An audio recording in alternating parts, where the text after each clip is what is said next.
tell a little bit more about your background. What was your journey up to this point as a kind of profession, and what got you so interested in this particular topic? Sure. I am a writer by trade, Brandon, and I really got my start as a daily journalist in the Oakland Tribune chain of newspapers. Over the course of about 20 years, I was at some technology trade publications like CNET, News.com. Then I ultimately gravitated toward writing about work issues and HR and leadership at Workforce Magazine. About 7 years ago, I joined Great Place to Work, as we talked about before, which is the research and employee experience expert that puts together the annual Fortune 100 Best Companies to Work For list. And I was doing research and content and writing about workplace issues for them for up until last December. It is a great place to work, by the way. But I left in large part to focus on this topic of masculinity. And I had just published the book you mentioned. Thanks for surfacing that. And the reason why I hit on masculinity, you could say there's sort of three streams that cross there. For one thing, it's a topic that's kind of near and dear to my heart because I never really fit that we call the confined masculinity very well. That sort of those man box rules of being able to be strong and stoic, really competitive, kind of dominant. And I was like skinny. I lost my one fist fight. I didn't rise up the corporate ladder super fast. It just was really a challenge for me to feel good about myself as a guy. And along the second stream was that I kind of started to see over time, and you probably have seen this in your work as well, that the workplace was calling on men to show up differently in the last 5 or 10 years, especially in the last 3 years, say since the Me Too movement, the Black Lives Matter movement, where we're being asked to be better listeners, to recognize our privilege, to operate in a more collaborative style, not just a competitive one, to be warm as opposed to that sort of emotionally cold kind of guy that was kind of the John Wayne stereotype. And lastly, I would say that I really see the way we show up as men is vital to our world's fortunes right now. To think about solving these giant collective problems like climate change and world conflict, geopolitical conflict, and social and political polarization. A lot of that, I think, is caused by that kind of retrograde masculinity that doesn't really see common solutions, that doesn't see a large circle of connection, but is really kind of self-oriented and isolated.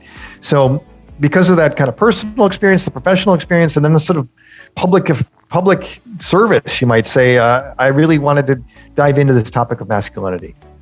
Yeah, so then you started this process of writing the book. So I definitely want to get into the book, and I encourage all the listeners to purchase a copy. Mm-hmm. But before we get into the actual book, tell me about the research process you took. How did you dive into this? This seems like both powerful and important, but I wouldn't know where to begin, frankly, Ed.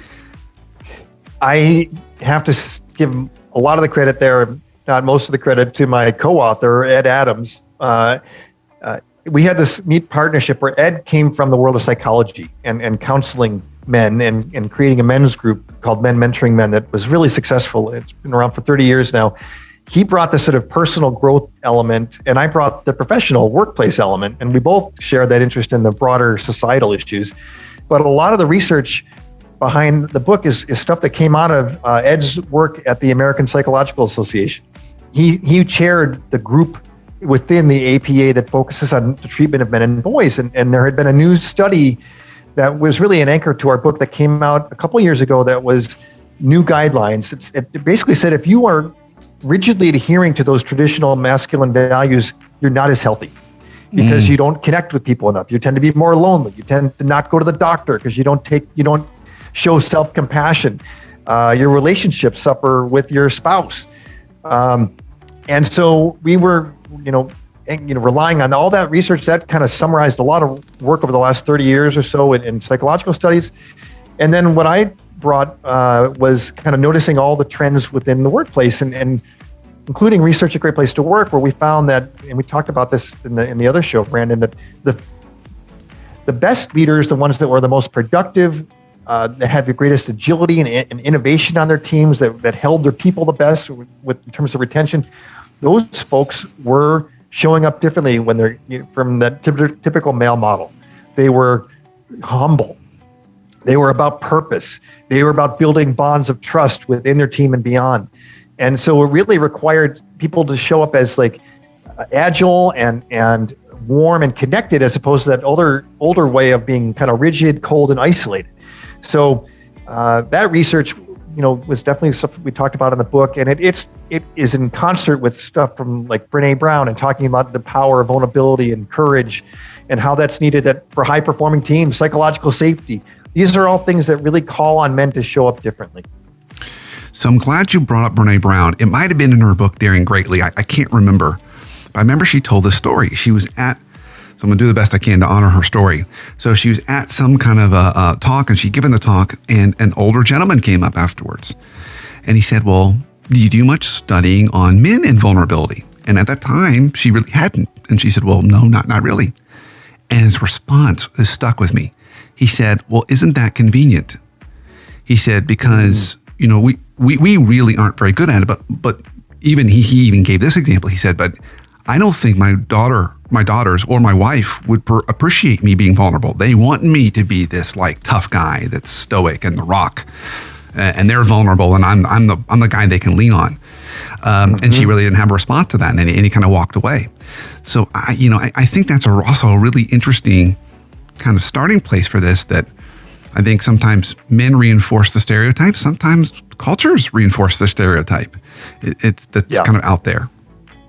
Sure, and women in particular, as you're getting at, in terms of daughters and wives, and in our book, Ed has seen in his patients that can be one of the biggest catalysts, either a man being able to move from this confined old masculinity to what we call a liberating masculinity, or not. If his spouse supports him, makes space for him to cry, makes space for him to be uncertain about his future, to make space for him to answer his true calling as a in terms of his life's work. So maybe he's not as much the provider, that role that men are often feeling pressure to play. Women can really stifle that, but they can also accelerate it by being open to that kind of growth in men.